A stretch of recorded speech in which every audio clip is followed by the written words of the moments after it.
What's up, everybody? It's Tadera White here, the senior pastor of the ForWord Christian Center, and I am here at the beautiful Star Dome Comedy Club. Listen, every first Sunday of the month, we have what is affectionately known as Hoover Live, right here every first Sunday at 10:30 a.m. at the beautiful Star Dome Comedy Club.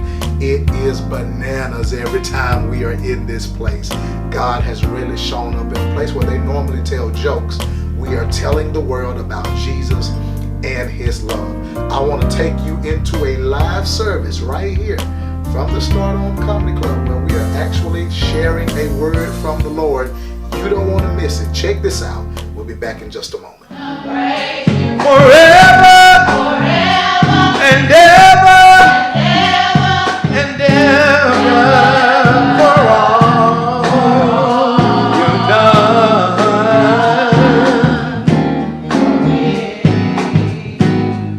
Blessings and glory and honor, they all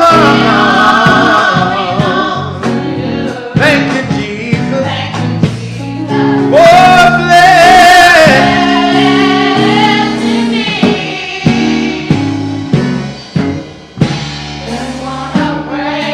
Forever and ever and ever, for all you've done for me. Blessings and glory and honor, they all thank you, Jesus, for blessing me. Worthy of all our praise. Mighty are the works of your hands. Mighty are the works of your hands.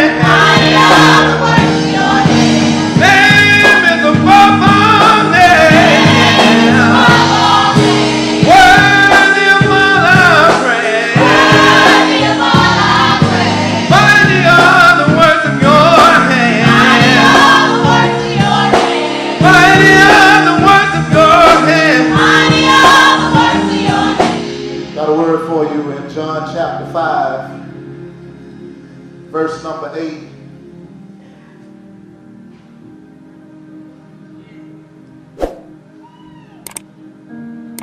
Jesus said a very simple statement in John chapter 5 and verse number 8.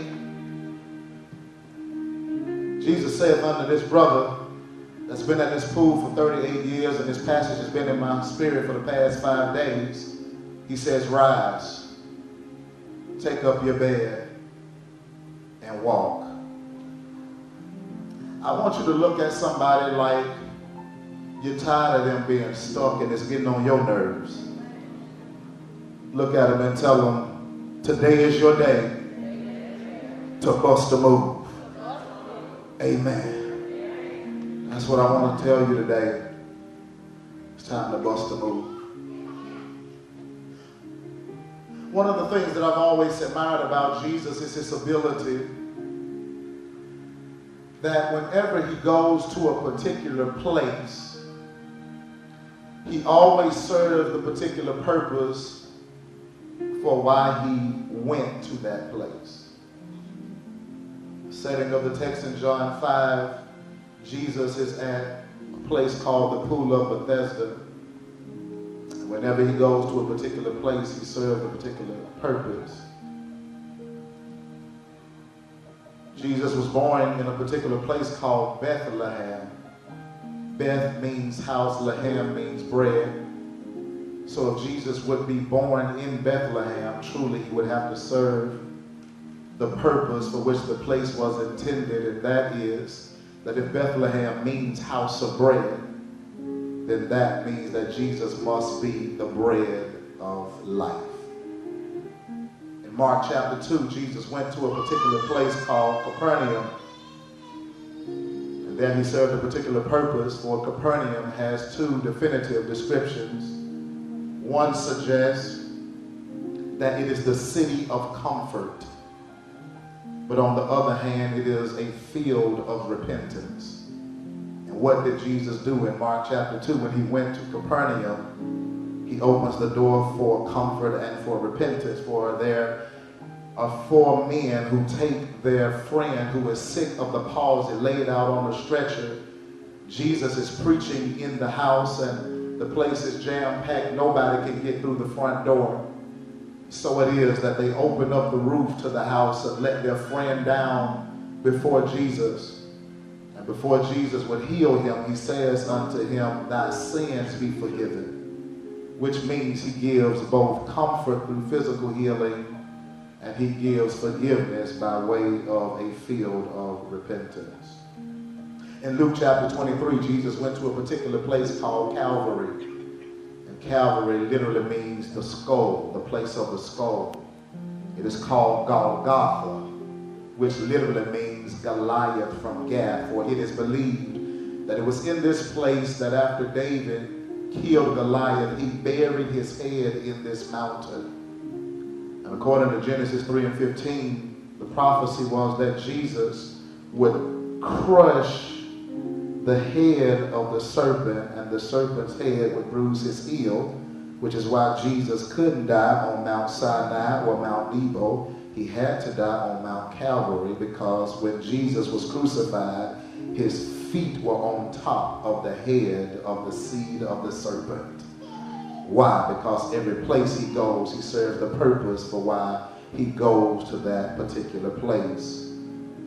Likened unto many of us in this room, we are not hypocritical about the places we go, because if the truth be told, when you went to the party, you did just that. You partied. When we went to the club, we did just that. Some of you are not like some of your quiet, salad-eating friends that when they go, they become wallflowers and just sit around watching everybody else. But if you go to the club, if you go to the party, then you do exactly what the atmosphere requires, and you got your party on.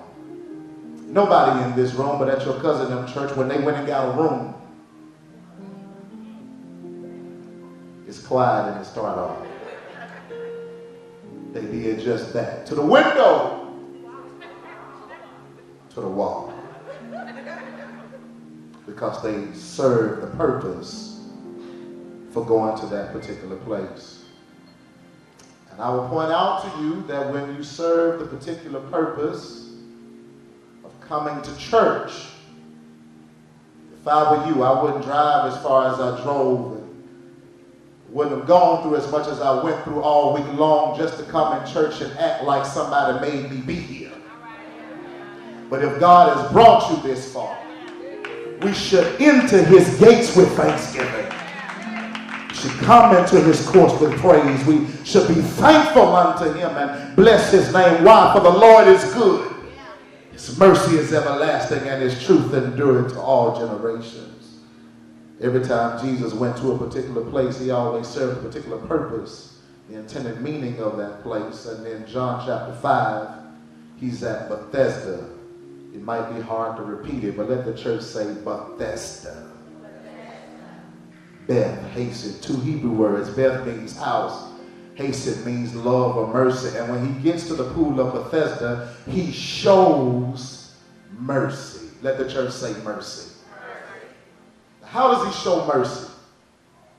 He shows mercy in the fact that a brother who has been at the pool for 38 years is here as a result of sin he has committed. Which is why verse number 10 will tell us that when Jesus found him, he says unto him, go and sin no more, lest the worst thing comes upon you. It is important where you find yourself, because wherever you find yourself, Jesus has the ability to act according to the place where you find yourself. Which means that if he is in the house of mercy, he is going to show mercy. If he is in a house of worship, there should be some worship. If we are in the body of Christ as the church, then we should act accordingly and be the church. So Jesus finds a man who has been impotent, without strength, not important, but impotent, meaning he does not have the ability to help himself. And I want to speak to somebody in this room that this message will speak to you, because maybe it's not been 38 years, but maybe it's been 38 months. You found yourself in a condition where you cannot seem to help yourself. But God sent me to the start on to tell you to hold on. Help is on the way. The legend said that whoever would be the first to step into the pool when the water is troubled, their healing would take place. Regardless of their state, regardless of their condition, whoever was first come, first serve, would be healed. Watch this. You got to be careful of depending on once in a lifetime blessings to cover you for the duration of your existence. Because I'm looking at somebody in this room that you have told yourself the story, I'm not going to be all right until I finally hit the lottery. Which means chances are you will never be all right. I'm looking at someone in this room that you told yourself, I'll be all right if I could just marry the right rich doctor. And God wants me to tell you that chances are you will not be all right. Because in order for you to marry the right rich doctor, the right rich doctor got to want you. But on the flip side, before you get too discouraged, what an angel can't do once a season, God can do every day of your life. That's what the legend was. And so you had a group of people who were impotent. However, they were fighting against one another. They were competing against one another, trying to see who would be the first one to get in. And may I suggest to you that many of us in this room are frustrated because of the element of competition of the people who are around us. Sometimes we get mad at people who are actually jockeying for a position. No wonder you got so many haters on your job. No wonder they lie on you. No wonder they report you if you're 2 minutes late. Because they don't want to see you get promoted because they want it. Competition. Some of you got to be careful of taking your boo around your friends. Because some people ain't excited for you. They're jealous of you and wish that they had what you had. So Jesus walks up and sees people who are blind, who are halt, who are withered, who are waiting. He sees all of these people who are all messed up, all types of conditions. And don't get it twisted. I know we came to church today, but in this room, if you're not careful, you could be blind, halt, withered, waiting. Blind, can't see nothing. Halt, can't go nowhere. Withered, waiting to die. And waiting and not even know what you're waiting on. It's like sitting at a stop sign waiting only to turn green. And nothing's about to happen. And then all of a sudden the Bible says that Jesus came through this place. And that's the beautiful thing. Because what people run away from is what your God runs to.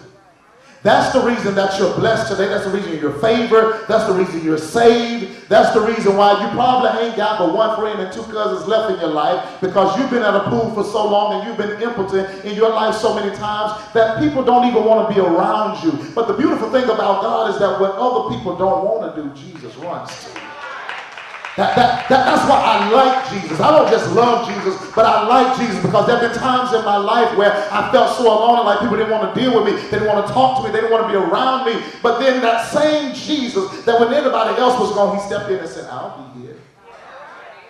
I love you enough to love you through your pain. I love you enough to love you until you change, until you finally get your act together. I will hold it together until you finally get it together. He stops by and sees this man, and he asks him a very deep question. He says to him, do you want to be better? Do you want to be made whole? Do you want your life to shift? Do you want it to change? Sometimes you could be in hell for so long until heaven ain't even on your mind. I ain't got nobody to help me. I'm struggling, man. Nobody will help me. I'm in the shape I'm in because what other people won't do for me. My business did not succeed because other people dropped the ball. I have yet to write my book because won't nobody help me write it. I've yet to lose weight because won't nobody support me, won't nobody encourage me, nobody goes to the gym with me. I would change my eating habits if I had somebody else doing it along with me, but I can't find anybody, so nobody will help me. And I hear Jesus saying, that's why I'm here. The last person you want to complain to is the one that can help you. It's the one who can fix where you are. He says, sir, I have no man when the water is troubled to put me in the pool. And Jesus said, I didn't even ask you about the pool. I just want to know, do you want to be better? Do you like where you are? Mind you that Jesus is at the pool of Bethesda, which means house of mercy. So he came to give some mercy, which is why, oh God, please help me not to shout too hard in here. Even when I didn't always say the right words to him, he understood the meditations of my heart. Is there anybody in this room beside me that can thank God that when you didn't know how to put your words together, when you didn't really know how to pray, he understood the intimate, personal, detailed, innate, quiet prayers in your heart and met you right at your point of need? Wilt thou be made whole? And this is Jesus, the Son of God, the CEO of the universe. And it bothered me and backed me up because sovereignty knows no ambiguity. Why would he who knows everything have to ask anything? Maybe it was because he wasn't asking because he needed an answer. He was asking because he was trying to give revelation, because the truth of the matter is, not in this room, but there are some people who've been hurt so long. The truth of the matter is, wrong feels good. Change is not what they want. Do you want to be made whole? I'm not sure, because God, if you heal me, I can't collect this check no more. If you heal me, I got to go back to work. If you heal me, no more watching Days of Our Lives. Now you got to record Young and the Restless. If you heal me, I might have to be responsible for paying my own bills. If you heal me, no longer can I sit on the corner and beg. If you heal me, it means I got to do something for myself. I want to know today, is there anybody in this room that really wants to be made whole? And God says, if that's your case, I'm telling you, you got to bust a move. What if I told you, and how bad would you feel if God told you that in order for your life to get better, you got to leave your familiar people, the familiar faces. I'm talking about the crowd you grew up with. I'm talking about the people that misery loved company, and you don't want them to feel bad about the fact that you're not there anymore. Talking to that person that's checking this out on Facebook or on YouTube, that you're in a church and you're going, but you ain't growing, but because your folks go there. Been in there all your life, and you're dying, starving spiritually, just to make somebody else feel good. I don't know how you feel about it, but at a point you get tired of dumbing yourself down so that mediocre thinking people can feel comfortable in your presence. At some point you get tired of working around people. Some of you frustrated right now because you know you're smarter than your boss. They got the position, they got the title, but you got the brains. So now you have to play second fiddle to somebody who ain't even on the level that God has called you to. Question is, do you want to be better? Do you want to shift? Do you want to change? Or would you rather just make other people comfortable and put a smile on their face? I'm talking to that young person in here that you just came out of school and you got to go back in a few months. But for fear that they're going to call you the teacher's pet, you'll sit in a class and act and play dumb, so that other kids won't be intimidated by how smart you are. Missing answers on purpose just so you won't get a flat out 100, so I'll miss one.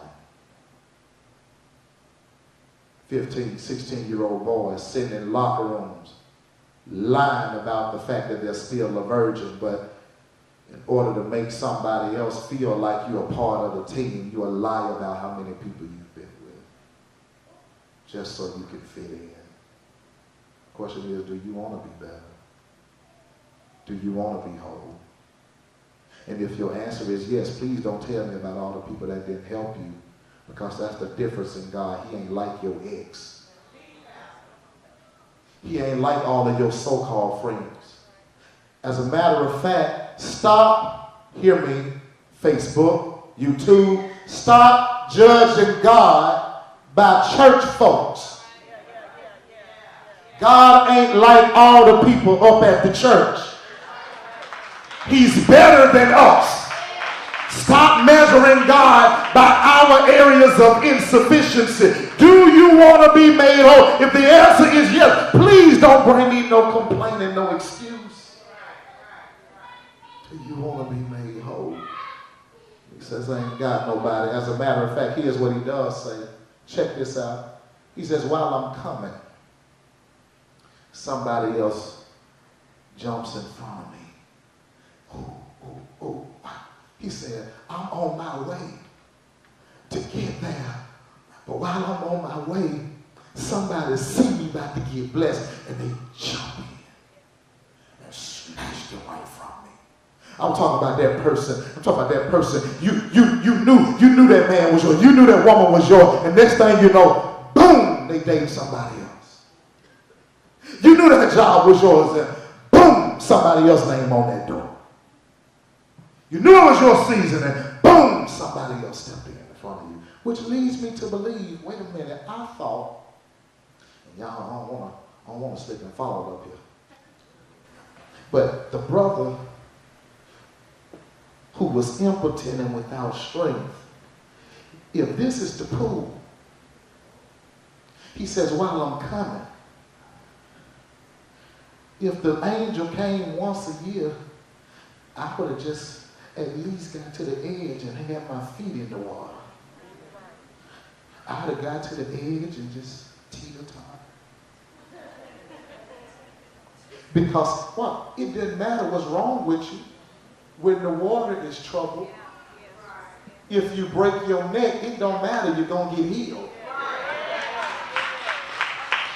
Which leads me to believe Jesus asked him, do you want to be made whole for a reason?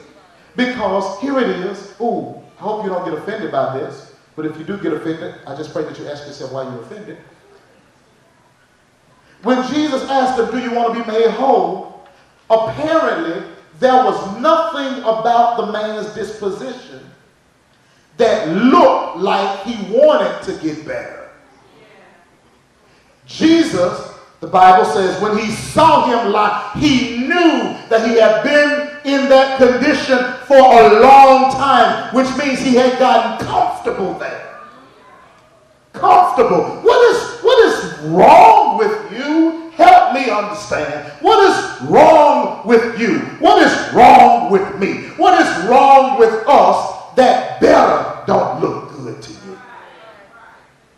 What is wrong? What is wrong with us that somebody will offer us $70,000 a year and we will turn down that job because if we make that much, they're going to cut off our benefits.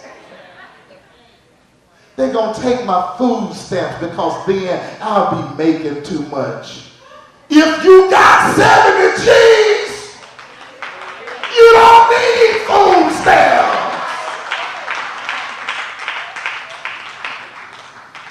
You don't need the assistance. That's temporary until you get up on your feet. But if you don't ever want to get on your feet, now you have made GoFundMe your retirement plan.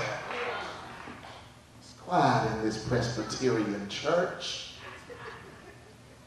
Jesus says there's nothing about you that makes me think that you want to get better. All I'm saying is, look like you want to go somewhere. You see, you ain't got to have nothing to be my friend, but you at least got to want something to be in my clique. That's all I'm saying. You got to want more than where you are right now. So there ain't nothing about you because he laid out. He had his bed and he had stretched out at the pool talking about while I'm coming. I don't even believe that brother was telling Jesus the truth. Because you ain't nowhere close to the pool. You just lying over here, getting a little sun, enjoying yourself. Not content, but complacent. See, church folk got us messed up because they'll have stuff and then trip on you for want some. And they'll tell you to wait and be patient and be content. That's easy for you to say all your bills are paid. That's easy for you to tell blind Bartimaeus to hush. You can see. It's easy for all the married folk to tell the single folk to wait and be patient when you got somebody laying next to you. Y'all all right? And so, watch this. We confuse contentment with complacency. Contentment means I got to trust God when I can't trace him, watch this, because I cannot help my current situation. So I must learn to be content. I got to be like Job and wait until my change comes. But complacency means I can do something about where I am and I choose not to do anything. Jesus said, bro, it don't look like you're doing that, because if you look like you were doing something, you just get to the edge of the pool, and while everybody else is complaining about I can't see, my head hurt, complaining about the economy, complaining about who's in office, complaining about all the friends that they left, I'm like, y'all keep on talking. I'm going to sit here and wait on this angel to come trouble the water, and at the last second, boom, I just fall right on in there. There was nothing about it that looked like he wanted to go forward. And Jesus, understanding his condition, understanding his complaints, understanding his excuses, Jesus was nice enough not to say what he was probably thinking. He was nice enough not to say what you probably thinking. When that man said, while I'm coming, he said, while I'm coming, somebody steps in front of me. One, you in the back of your mind saying, duh. If you're paying attention to the text, you'll be saying, duh. Because if everybody around you is sick, what makes you think they're trying to help you? For all y'all that's mad at all the folk that you helped the past 2 or 3 years, and when you were in trouble, they didn't help you, can I give you a revelatory word? Duh. Your cousin probably ain't gonna pay you back.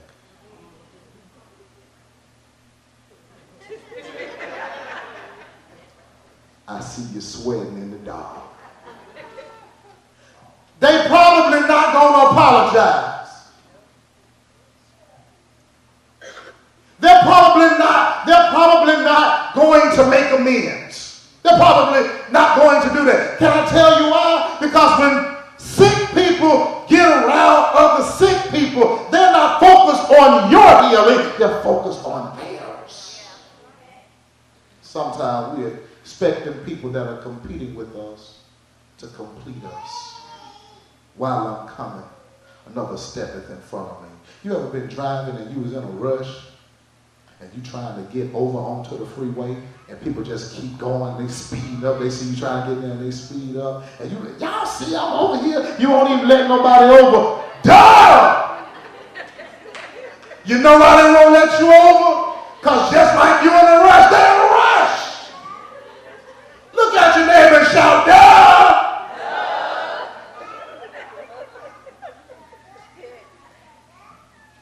You want him to marry you, but you always nagging him, always complaining, always calling him out of his name, and you wonder why he ain't put no ring on your finger yet. Duh! I don't care about you getting quiet.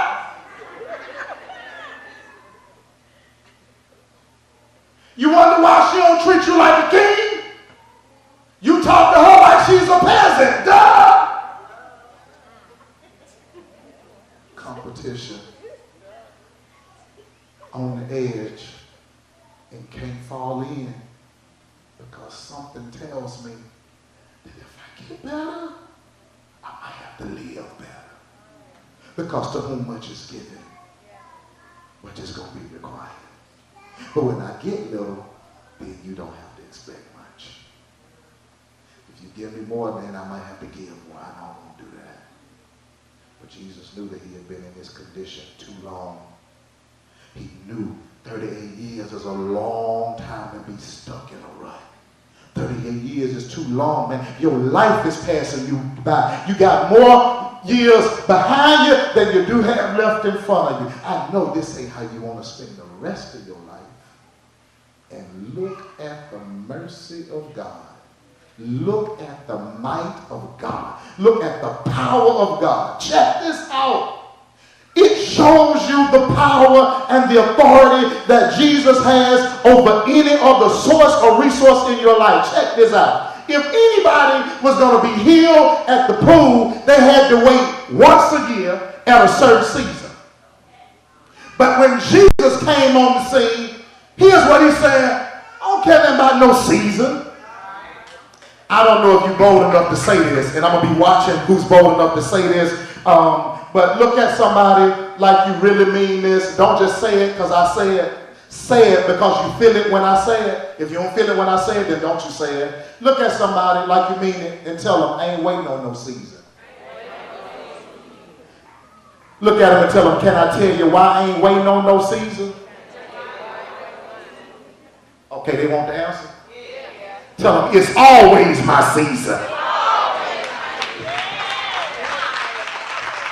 I don't know who I'm preaching to in this room. I see about 3 or 4 of y'all really caught that revelation. Look at somebody and tell them, it's always my season. The Bible says that before Jeremiah was formed in his mother's womb, he said, I already knew you. I had already ordained you a prophet unto the nation, which means God wouldn't wait till he got here and then decide, maybe I'll use you or maybe I won't use you. It was my season when I was in my mother's womb. He says, before the foundations of the very earth, we had already been established. That means when I showed up, it was already my season, and it's going to be my season until the day I die. So I need about 14 of y'all in this room who don't mind giving God glory that you ain't got to wait on your season to come. You ought to declare it, my season is right now. Whatever you were going to do for God, God sent me here to tell you now is the time to do it.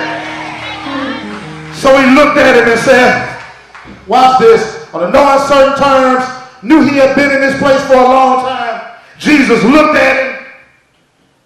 Even after the man gave the wrong response and says 3 things to him. He says, rise, take up your bed and walk. I know it ain't no angel troubling the water. I know nobody else around here is helping you. But I'm saying to you, rise, take up your bed, and walk. And he started doing that. That's shouting ground, but that ain't real shouting ground. That's shouting ground, but that ain't the real shouting ground. Let me tell you what the real shouting ground is. Actually, here's the real shouting ground. The real shouting ground is that this man been at the pool 38 years, surrounded by people with weaknesses, sickness, everybody competing with it. Here's the miracle. Y'all please don't tell the club home later. when Jesus came in his life for the first time in his life, he finally met somebody that wouldn't compete against him.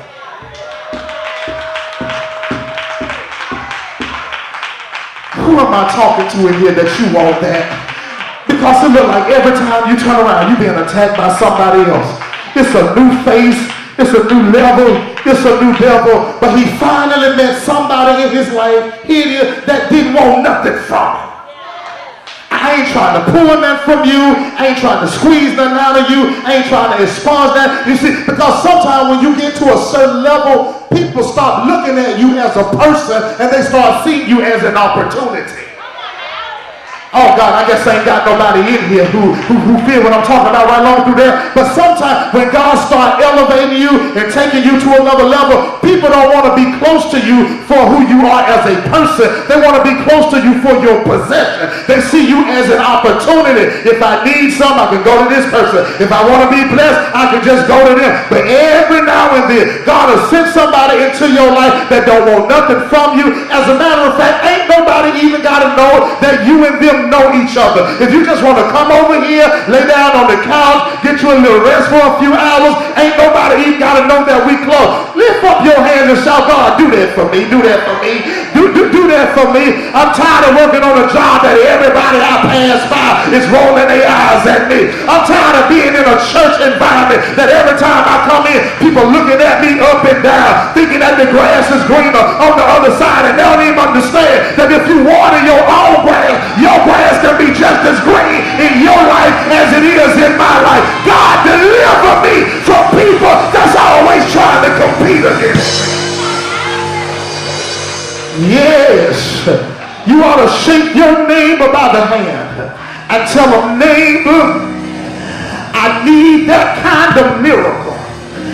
I need the kind of miracle that only God can give to me. I need the kind of miracle that when God blesses me, I ain't got to do nothing but tell him thank you. I need the kind of blessing that can't nobody hold over my head. I want God to bless me. You ought to fist bump your neighbor. I tell him, neighbor, I want God to bless me. Because when people bless me, they always got to throw it in my face of how good they've been to me. But when God does the blessing, I can just lift my hands and tell him thank you. And the more I tell him thank you, the more he'll turn around and bless me.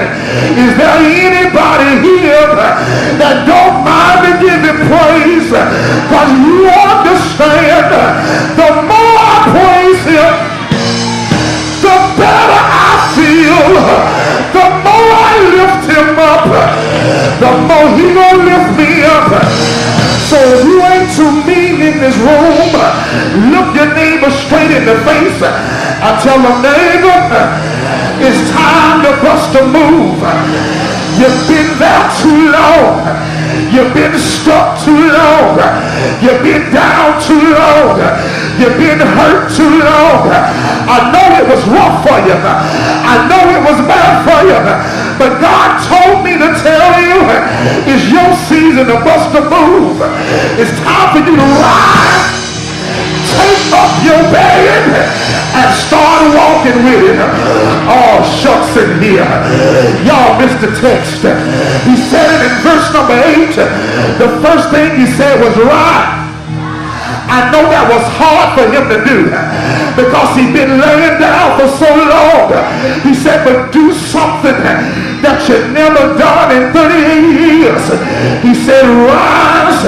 And can't you see that man stumbling in his legs? His knees are buckling against each other. But with all of his might, he stood on up. And just when he thought that was all God was going to do for him, he said, I got another blessing for you. Take up your bed. The same mat that he'd been laying on for years, he picked it up. And just when he thought that God was through blessing him, he said, I got another miracle. Start walking. And can't you see that impotent man pick up his bed, throw it across his shoulder, and start walking away from that pool? Y'all don't even see this, but he told him to rise and take up his bed. He used to lay on his bed, but now the same thing that carried him, it was his season to carry it. High five your neighbor and say, neighbor, my bed used to carry me, but look at me now, I'm carrying my bed. I'm walking up the King's Highway. Walk with me. Walk with me while I'm on this Jesus journey. I want Jesus. I want Jesus to walk with me.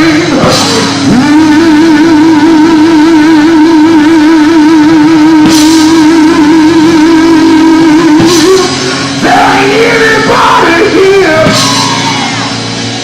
can lift him up, can give him glory, can give him praise. It ain't over till God says it's over. It ain't over till God says it's done. Yeah! Wait one doggone minute.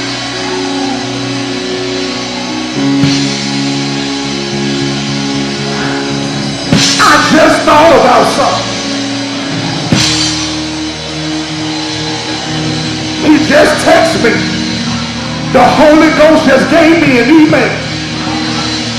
On the same day was the Sabbath day.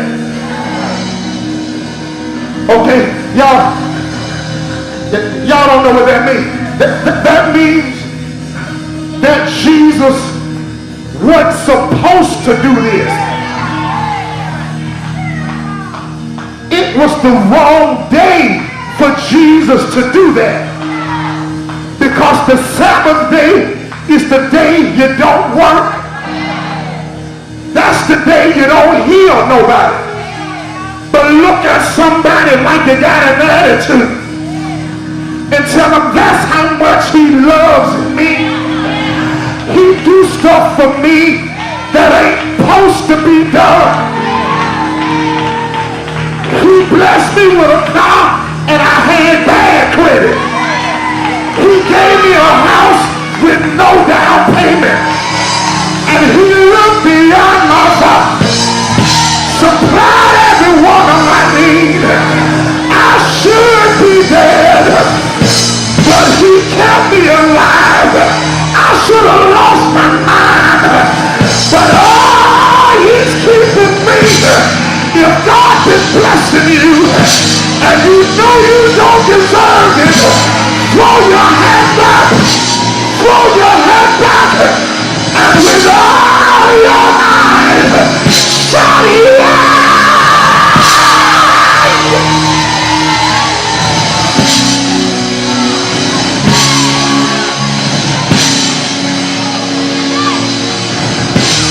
We out of here, but high five 3 people. Tell them I ain't even supposed to be here. Tell them I ain't even supposed to be alive. Out of all the things I've done, out of all the things the devil tried to do to me, I shouldn't look this good. I shouldn't be this fine. I shouldn't have this much swag. I shouldn't be this sexy. But God did it. And I did it.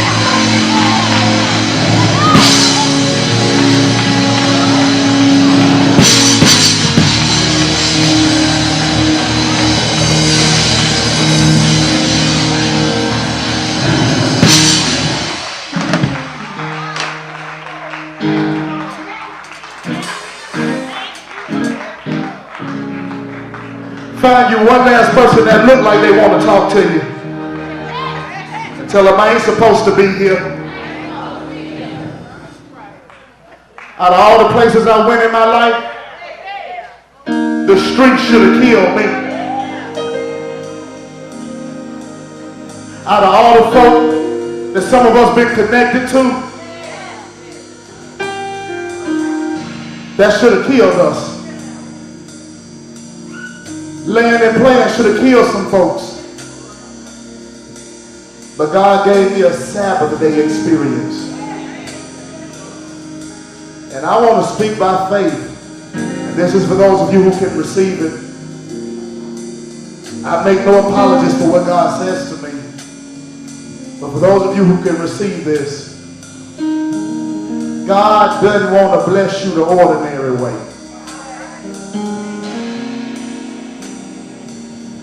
Your next blessing, hear me, your next move that you bust is going to strike up some controversy. Somebody going to say, that wasn't supposed to happen. That's the Sabbath day, that wasn't supposed to happen. You the black sheep of your family, you weren't supposed to. No, that was, your sister was supposed to be the one to do that. And God get ready to skip a generational line just to bless you.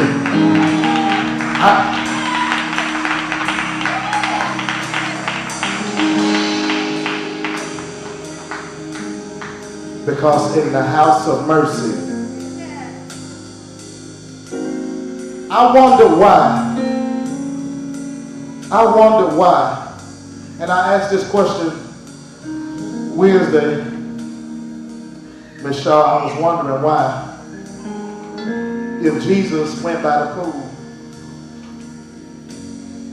and of all the people who were there, if one brother got up and walked away, looked like to me somebody else would have said, excuse me, sir, I don't know you like that, but whatever you just did for him, hook a brother up. I don't know, hey, I don't go to church or nothing like that, but since you're passing out blessings, since I hear of showers of blessings, and since thou art scattering full and free, let some of those drops fall on me. I wonder, number one, why he went to this brother. And chances are it was because if he was going to show mercy, he was going to show mercy to the one that needed it the most. Because maybe he had been there the longest. But then secondly, I wonder why they didn't even ask.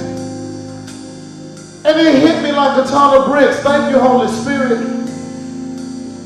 If people were there blind, they couldn't see it no way. If they were halt, they weren't going to run no way. They were withering on their way to dying. That's it. If they were waiting on the troubling of the water, they weren't even focused on that man. They were too busy looking in the water.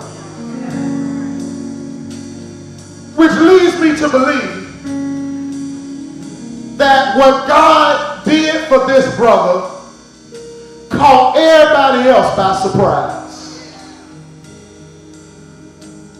Maybe, just maybe, in the season of your life when you bust a move, God is going to do it to the extent that it catches everybody, including you, by surprise. Look at somebody like you concerned and tell them, bust a move. Who can tell what God will do if you just bust a move? Who can tell that God won't open the door, that God won't make a way if you just bust a move? Today in this room, I don't know who I'm speaking to right now, but God is calling you to bust a move. You need to give your life to him. You need to give your heart to him. I hear him saying, rise, take up your bed, whatever made you comfortable, your bed of tradition, your bed of affliction, your bed of excuse, your bed of complaint, your bed of worry, your bed of disappointment, your bed of frustration, the bed of self-righteousness, bed of selfishness, whatever that bed is. That bed of a hard heart. And I hear him saying, bust a move, take up that bed. Walk to the altar. Walk into his presence. Walk to his face, not just for his hand, but for his face. Seek his face, not his hand. Because if you get his face, he'll give you what's in his hand. Call you out today to bust a move. Maybe you're saved, but you're not growing where you're going. Maybe you're not even in church right now. God is calling you to this place to bust a move. You need to be amongst the brethren. Do I have to go to church to get the word? No. You can get that on Facebook Live. You can get that on YouTube. But guess what? God ain't always trying to get you something. Sometimes God needs you in the place so that you can help give something to someone else. So he's calling you now to bust a move. Now he's going to take you where your eyes haven't seen and your ears haven't heard. Father, I thank you today for allowing us this privilege of expression and moment to receive and be blessed by your word. I pray, God, that this week, whatever has been carrying us, we'd have the strength to carry it. And even though it may be a Sabbath day experience and other people don't believe we should receive it, they don't determine our blessings, you do. And our times are in your hands. I give you praise and glory for every person in this room that in their hearts, their mind, and their spirit is making a decision to bust a move. In Jesus' name, amen. Wow, man, what did I tell you? God is up to something here in this beautiful city of Hoover, Alabama. Listen, shameless plug. God lives in Hoover. And if you are ever in the Hoover area on the first Sunday of the month, whether you're in Hoover or Vestavia or Pelham or Alabaster, even Calera, if you are looking for a word to fit your need, to speak to your soul, one word can move you forward. I invite you right here for no laughing matter on the first Sunday of every month at the beautiful Stardom Comedy Club, where God is up to some amazing things. In the meantime, between time, you stay up, continue to pray every day. Every other Sunday, second, third, or fourth Sunday, if you're in the Ensley area, don't forget to meet us 2 times, 8:34 and 10:04 a.m. at our beautiful campus there at 2505 Avenue B in Ensley. So whatever side of town you're on, God will speak to you, whether in Hoover or in Ensley. But we would love to see your face here every first Sunday at 10:30 a.m. at the beautiful Stardome Comedy Club. I love you. My time is up. God bless and keep you is our prayer. And we'll see you